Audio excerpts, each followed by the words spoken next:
Today on The Independent, Pete and I talk about Notre Dame's latest commitment, quarterback Riley Leonard from Duke.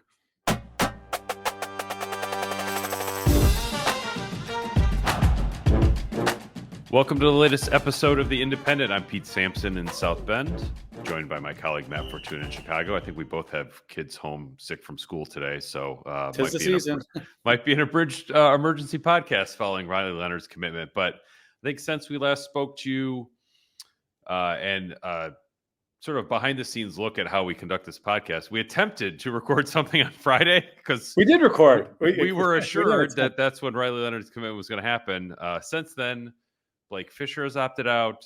Bo Collins committed.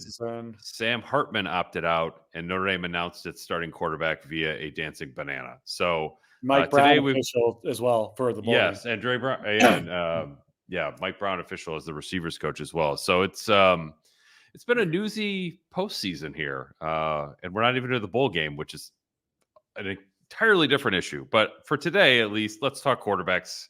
Limited to quarterbacks. We can get into future roster additions and deletions later. But Riley Leonard, what do you think is Notre Dame's next quarterback? Long time coming in some ways, because we all knew this was happening the minute his name entered the portal. Exciting and good on Notre Dame for getting this done. As Marcus Freeman said during his kind of end of season wrap, you can't just go into the portal blindly. You got to do your homework on these guys before they go in, and people can interpret that the way they want. But, it was no secret once Riley Leonard went in, and you expect him to go in with the coaching change regardless, that he was going to be Notre Dame's priority. And it took a little bit longer than I know me and you thought it would be. But ultimately, he is going to be suiting up for the Irish next year. And it's exciting. It's the second year in a row they're getting an ACC quarterback from the state of North Carolina. And it's interesting hearing from some people just in the media aftermath of this news, who don't follow the program as closely. It's, hey, is this guy that good? Because if you look at his numbers, they're not. And granted, This season was kind of a bridge season. He had more rushing touchdowns, 4, than he did passing touchdowns, 3. He had as many interceptions, 3, as he did passing touchdowns. And he lost his last 3 games. Obviously, wasn't himself after Notre Dame, basically knocked him out of that final drive of their game in week 5. But I do think he'll be better than Sam Hartman. I could be wrong there, but I also candidly don't think the bar is that huge to clear, at least as far as production on the field. I mean, the season did not go according to plan. Wasn't bad, but, there were moments where you were definitely left wanting more. And I'll be curious to see how Jared Parker and this offensive staff tailor their offense to their player a little bit more here, if that makes sense. I mean, Sam Hartman, part of why he left Wake Forest was to get out of that slow mesh RPO system and to advertise himself a little bit more as a pro-style passer. And, whether that was what Tommy Rees promised him, whether that's what Sam Hartman demanded, ultimately it felt at times like they were just trying to make a certain thing happen a certain way. You wrote plenty and talked plenty about the lack of play action. We didn't see Sam Hartman use his legs all that much unless it was absolutely necessary, like at the end against Duke. Riley Leonard is a more dynamic runner. He's a bigger body. We've seen what he's capable of. It's funny looking back at the stat book from that Notre Dame game, because you watch that game in real time and you come out of it thinking, wow, this guy almost single-handedly beat the Irish. And his stats from that game were 12 of 27. 12 of 27, but he ran for a lot of yards. 12 of 27, but 18 carries for 88 yards, majority of which felt like they came in the second half when he really wore that defense down. So it's different. It's definitely different. On paper, it doesn't jump off the page. But again, I think if you saw this guy at his best, if you saw him against Clemson in week 1, you're thinking, wow, that's a first-round pick, a quarterback. Like, this guy he's got all the tools to succeed at the highest level. And now we'll see what he can do at Notre Dame with that coaching staff and with a receiver group that's going to, we knew it would look different regardless, but slowly but surely piecing itself together here after what was a pretty dark, I guess, first couple days after the Stanford game when there was a mass exodus to the portal. It's Riley Leonard is a developmental quarterback, which is not what you think of when you think of like these big name transfer types of players, but especially after Hartman, and I think even after Jack Cohn. Like, Jack Cohn was still developing, but I think there was more of this is who you are as a quarterback. This is, what we think you can do. And even like when he got to Notre Dame, like, it took time for Notre Dame to figure out what that actually was. I'm fascinated to sort of see what Jared Parker does with his playbook to change it to suit Leonard, how Gino Guidugli develops Leonard as a passer, because I'm with you, and I sort of was exchanging messages with Dane Brugler, our draft expert at The Athletic, about, so did Sam Hartman improve his draft stock or not? And he's like, no, he didn't. He's the same quarterback going out as he was going in. The NIL stuff makes a big difference. Like it's not like it was a bad year for him personally, but in terms of developmentally, he didn't move the needle. So how do they do something different with Leonard to not only win enough games to make the playoff next year, which means leaning into Leonard the runner, but like how do you develop Leonard the passer a little bit more? I'm going to be fascinated by that. The receiver room's totally different in a good way, I think. The offensive line will be totally different. I don't know if that's going to be in a good way. Audric Estime won't be there. Mitchell Evans probably won't be back for a while. We don't know that about Estime yet, right? We don't know that about Estime yet, but I mean, a should have been Doak Walker finalist. Is probably not coming back to school. And when I realized Blake Corum did it. Fair enough, but I don't know if Blake Corum will translate to the next level the way Audric Estime did. And Blake Corum was coming off a major knee injury. Good point. Which is another reason to go pro if you're not coming off a major injury. Yes. Also, please, Audric Estime or whomever, when you make your announcement, good or bad, please make it less than 5 minutes and please give us a definitive yes or no at the end so that we're not calling SIDs and saying what exactly does this mean. The best part of the best announcements are the ones at the end where you're like, what did he say? Yeah. Meanwhile, Leonard, 30-second highly produced video with Xavier Watts and Ben Morrison. Yeah, which is not insignificant for Notre Dame for both those guys. One is somebody you're trying to get back who just won the Nagurski Award as a first-team All-American. Yeah, the other one, I don't think we've talked since that happened. At least, the other one is if you just looked at Notre Dame's roster and said, "Who's your most valuable NIL commodity?" It's probably Ben Morrison. In terms of what he could command. So, and I will say this is one part. This is a separate part of the Leonard story. I mean, there are multiple levels here. One is like the quick and sort of definitive move to get him.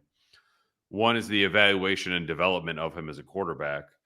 But another one is just like sort of having the resources on hand to consummate the deal. Right.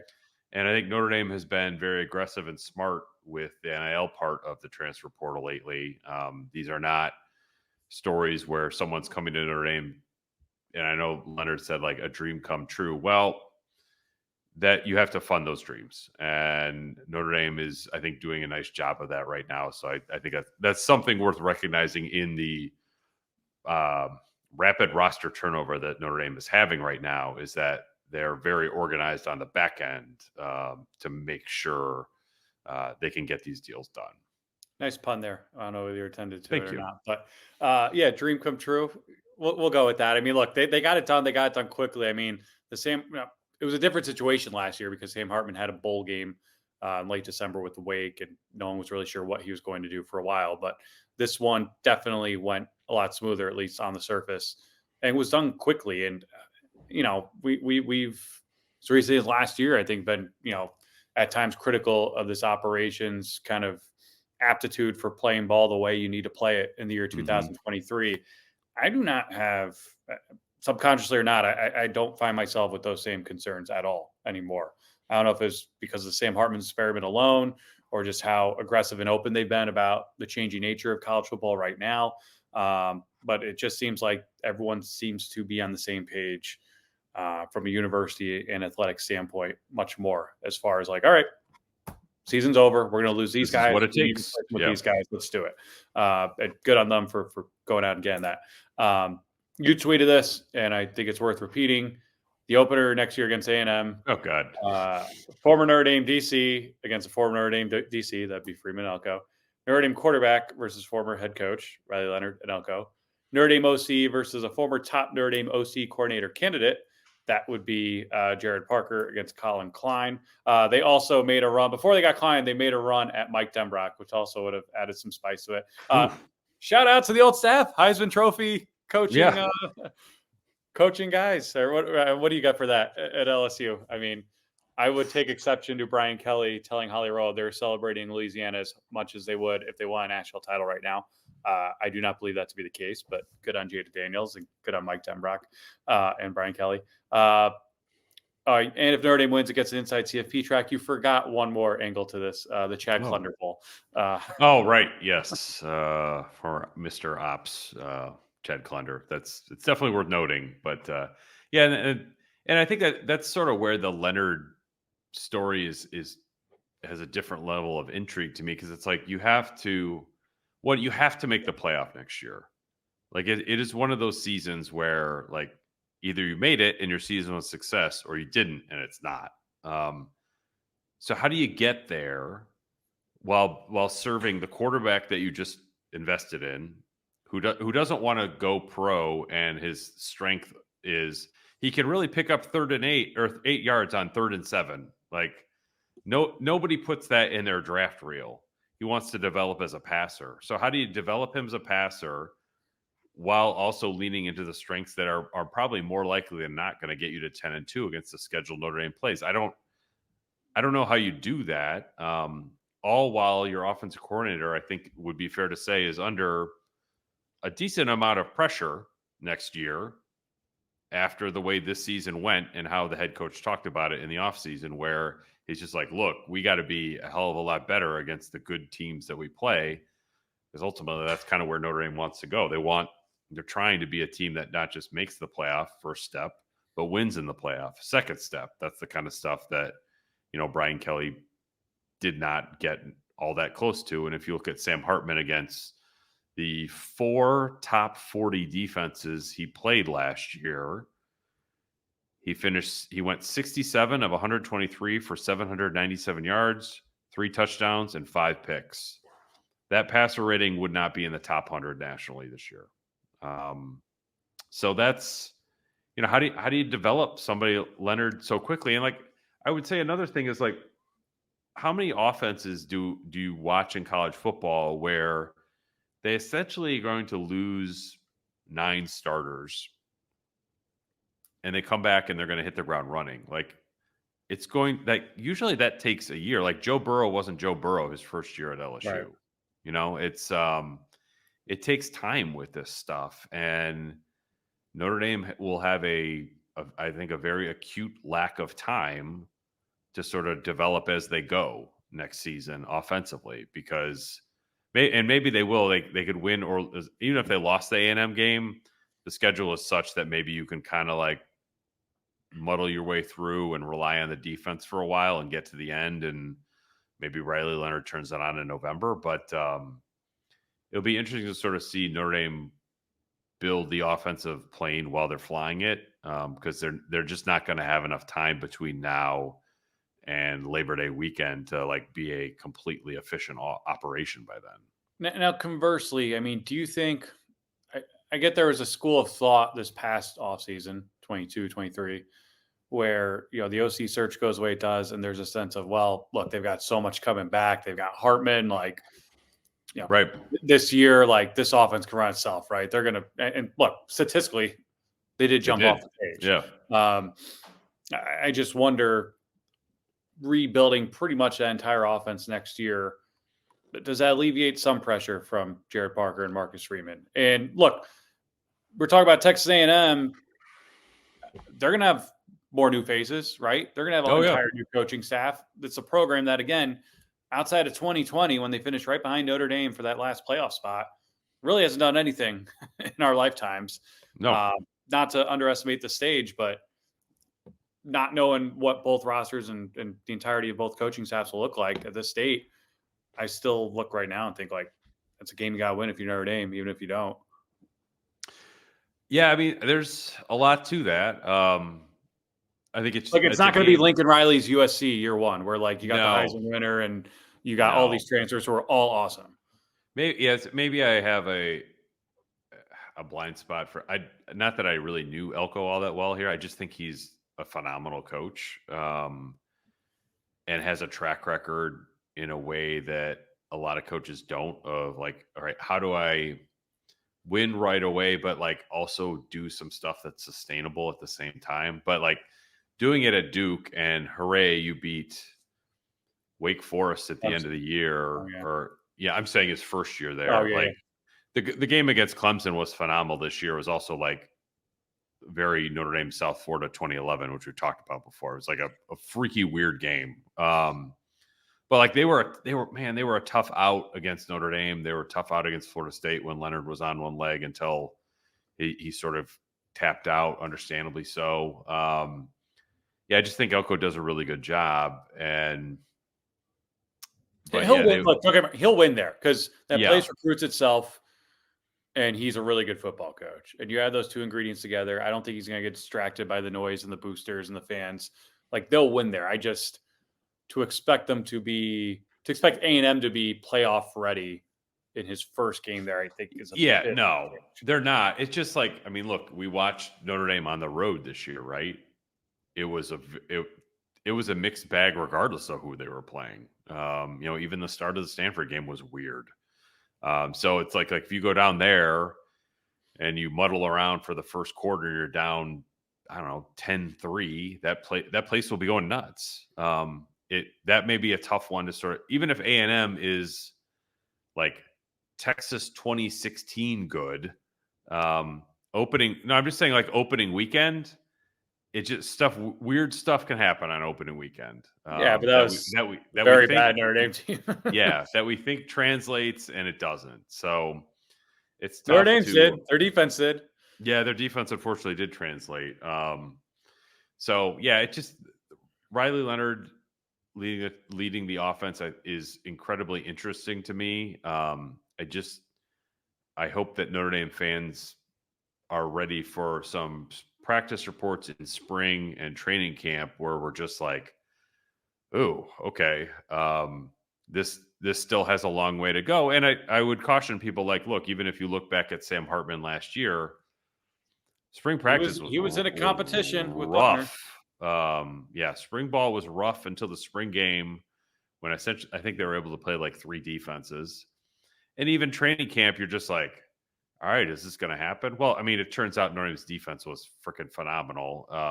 And maybe we didn't appreciate that fully at the time, but it's going to be a work in progress for Leonard next season. But that, does Notre Dame have time for a work in progress in a year when you really need to make the playoff? And as it expands, as it's in year 3, you want to take another step forward in year 3 under Freeman.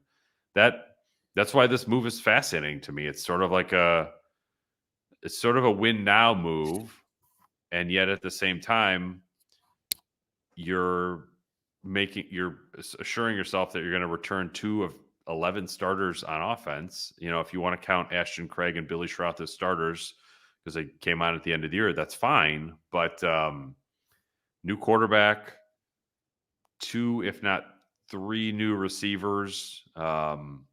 There will be other additions on offense. Probably no Estime, no Alt, no Fisher.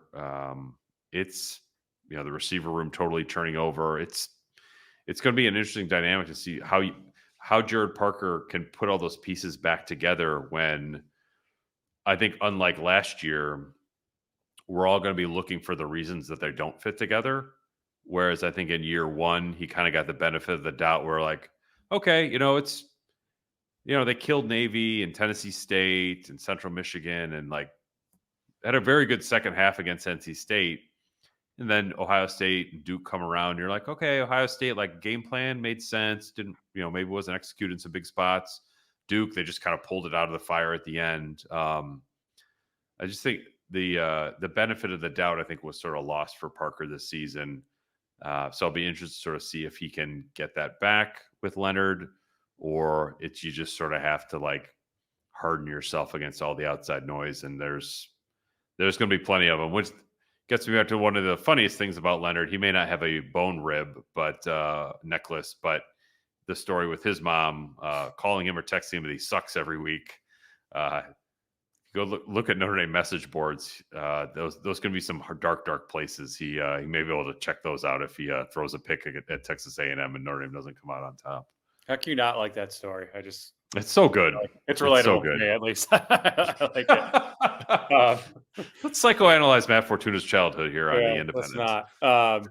To go over the Leonard book, if you will, 21 career starts, 13-8 record, captain last year, honorable mention All ACC in 22, team MVP in 22, Military Bowl MVP in 22. I think you got to be a bowl MVP. That's well, they had the last two. Notre Dame had and Hartman. Yeah, they're both bowl. But they were both what? Gator. Both Gator Bowl MVPs. Gator Bowl, yeah. I feel like if I could find a place to put money on Steve Angeli winning Sun Bowl MVP right now, I would. If Tim Murray's listening to the show, maybe you can shoot us a text and let me know. But yeah, Notre Dame you can find someone to take that bet. Notre Dame quarterbacks, past and present, must be bowl MVPs. And we'll either be playing football next year. Tyler Buckner apparently won't. Yeah, there's that. I don't know if that happened since we last recorded about him coming back to Notre Dame, but as a lacrosse. Oh, he's coming to Notre Dame? Yeah. I don't think it's official. I know he's going to play lacrosse wherever he goes. It's sort of official. That's the plan right now for his transfer to be back at Notre Dame to join the lacrosse program. Not that I have a volume of lacrosse sources, but that's kind of what I've heard on that one. So that reigning national champions. Yes, there's never a dull moment with this stuff. One of the best parts of starting the Independent podcast was a chance to pick the brands we wanted to work with, and Roback was at the top of my list. As the owner of multiple polos, hoodies, Q-zips, and shorts, I can tell you the quality, fit, and feel is unmatched. You've probably seen Roback on Audric Estime, Kyle Hamilton, and Michael Mayer. Or maybe you saw the dozen Notre Dame fans wearing the Shamrock polo at the Central Michigan game last weekend. I can tell you I saw Roback gear in Dublin earlier this year. While the gear hasn't made me quite that athletic as those Notre Dame football players, Roback is my go-to on the golf course, heading to the lake, watching my kids' sports, or just walking the dog. So make sure you're comfortable throughout the season with Roback. Use code IRISH for 20% off your first purchase. That's code IRISH for 20% off all hoodies, polos, Q-zips, and more. Matt, what have you always said is my biggest weakness on fall Saturdays? Well, Pete, I'd say your hair, but who am I to talk? Let's go with your wardrobe. Harsh but fair. ESQ outfits over 400 professional athletes, celebrities, and Irish players on game day, with bespoke clothing that elevates their game off the field. ESQ sculpts every garment with precision, helping you look your best for work, weddings, celebrations, or in your case, Pete, the press box. Listeners of The Independent can get 15% off their first online order by using the code IND15 at checkout. That's IND15, or visit them at their Chicago showroom for a full custom look. Head to esqclothing.com to create your perfect fit. Riley Leonard will be interesting. It does seem like Hartman was an interesting personality. I know he was voted a captain. Leonard seems kind of a little bit more like one of the guys to me. Is that? I was going to say. Okay. That's the vibe I get. Again, I don't know. Yeah, and it's like, is that good, bad, and different? I have no idea. I know the weight guys love Sam and would do anything for him. Not that the Notre Dame guys wouldn't, but it's always different when you enter a new locker room. In for a year. Grandpa. But yeah, Leonard seems at least seems like he will be an easy locker room fit. I know Hartman. Yeah, again, captain, the Beats headphones. The Under Armour shoes, whatever. I mean, all that stuff. I don't know if I said this before or not, but it felt a little bit like a stepdad, right? Like, hey, I'm going to buy you all this stuff, kids. And it's like, thanks. I'm still not going to call you dad. Yes. Maybe they did. I don't know. Well, they voted him captain, so I guess maybe is that calling him dad? I guess in this. I don't know. I mean, who's trying to tease out? Was it Kyle Hamilton? There's a really big player a few years ago who got named captain, and I guess I wasn't surprised by it, but it wasn't one of those guys you're always hearing about, like great, like unbelievable leader. And talk to someone on staff's like, well, yeah, he had to be a captain because if he wasn't, you guys will all be asking us why isn't he a captain? Yeah, that become its own story. It's like, okay, it's Jalen Smith in 2015. The opposite of Reese his senior year when he didn't get one. Yes, but yeah, I think Leonard will probably be an easy fit in that locker room. And look, if they're still going through their opt-outs returns. Howard Cross, great put out his return announcement. Like I think we've talked about in this podcast that he was going to return. Watts is playing in the game. Yes, I believe he will be returning. Based on talking to people, that's like the first priority to get back. After that, if you can get Mills and Kaiser, then I think that you can talk about like, could this defense sort of pick up where last year's left off? I think RJ Oben is a defensive end from Duke that they're recruiting to come as a transfer portal candidate. He's not. I don't think has the resume of Javonte Jean-Baptiste from Ohio State, but rotational player built like you would want a defensive end to be built. That will be interesting. Obviously, coming from Duke, I think it's safe to say it'd be a good fit at Notre Dame. So defensively, they're probably going to be led by their defense again next year. Maybe it won't be. Going to have to be at least early. Yeah, maybe it won't be as top 5 good as this year's one was. That's okay. You can still win a lot of games with a top 20 defense instead of a top 5 group. So it'll be an interesting season next year. And as you noted, like all the narrative at Texas A&M over Labor Day weekend is just going to be almost like too much to digest.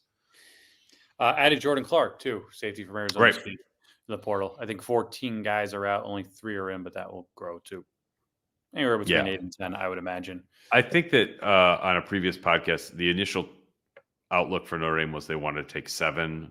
Since then, that number has been adjusted up to 10.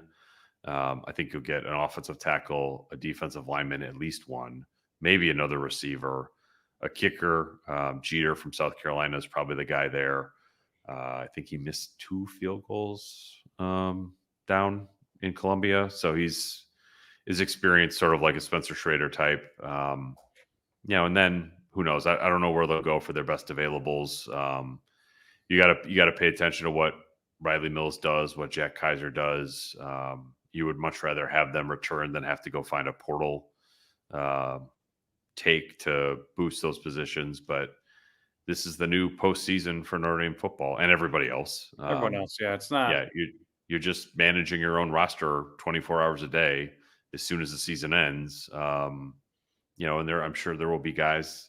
There will probably be one guy that leaves Notre Dame moving forward. We're just like, what? Because they're college kids, and that happens everywhere. But getting Riley Leonard is such a foundational piece to whatever next season's team looks like. Look at the recruiting news of this week, right? Like Nebraska might flip Dylan Raiola from Georgia. Yes. Look at the number of blue bloods right now that don't know who their quarterback's going to be next year. Right, Oregon got Dylan Gabriel, whom, if what I'm reading correctly is true, like Liberty made a big play for because Liberty has more money than they know what to do with there, and are getting into the NIL game. But Kyle McCord's still a free agent. I know he's visiting Nebraska. Ohio State's probably in the market for a quarterback. USC is definitely in the market for a quarterback. I imagine J.J. McCarthy declares for the draft after the playoff. I don't know that, but Michigan. And look, Jim Harbaugh's probably going to go after an NFL job the way he has each of the last 2 years. Maybe he gets one this time. And I think that job alone and that roster alone and the movement that could come with that has the makings for one of those like late January, early February, like, all right, everything's up for grabs all over again because maybe the best team in the country is losing its coach and maybe they're going to make an outside hire. And there are a lot of good players on that team. And there are a lot of good players elsewhere. Whoever takes that over that team is going to try to flip. I mean, I just think there's only one coach opening right now. It's Troy, which God bless Troy. I don't think is going to have a major impact on anything elsewhere. It's December 12th as we record this. I think there's always a surprise or two in that regard. And that just seems to reset the clock and the narrative for everyone. I mean, it's Harbaugh's situation would be probably similar to Brian Kelly or Lincoln Riley, right? Like where you just, when they make a move, when you bring in a Michigan or a Notre Dame or an Oklahoma to like the coaching carousel openings, like that really sort of just reset, like you said, it resets everything. In some ways that's a compliment to Notre Dame for getting the Riley Leonard stuff done early, right? Because you're getting in ahead of the chaos that's soon to come later. And we'll see if like Notre Dame can keep its staff relatively together from here, especially on the defensive side of the ball. Mike Mickens would be a commodity in this market for how he's developed. Al Golden, we'll see what happens with the NFL levels, but doesn't seem to be, we talked about Syracuse on a previous podcast. They didn't really seem to get that far. If you can keep that staff together and keep your defensive roster together, then we're talking about Notre Dame like they should have expectations of winning at least 10 games and going to the college football playoff in 2024. Now, Michigan could promote Sharon more if they're able to, and that would be the end of that. But I do want to ask, in the same theme of everything we've been talking about this show, do you think Freeman and by extension Parker and the rest of that staff are under more pressure entering 2024 or than they were this past year entering 2023? Freeman, maybe slightly less. Parker, a lot more. Like I wouldn't couple them together as much as it feels like they're very linked right now. I think the pressure on Parker is immense. I think the pressure on Freeman after sort of a pretty good season, like I'm not saying that no one's throwing a parade around Notre Dame for going 9-3, but I think they had a good season, and I think recruiting is in a pretty good spot. I think he continues to be like very well regarded on campus. Parker's the one that's like under an incredible amount of pressure, I think, this season. So it's like I would say Parker kind of got, I don't want to say like a free roll his first year, but he had Sam Hartman. They got off to a great start. Obviously stumbled again in the bigger games against really good, against at least decent defenses to good defenses like Ohio State and Clemson were. But I'd say the pressure on Parker is pretty severe. Yeah, I don't. I would agree with you. I do wonder when we're in the heat of it, how a 12-team playoff will change the calculus. Because Notre Dame's one of those programs that is going to be playoff or bust every single year now, whether that's fair or not.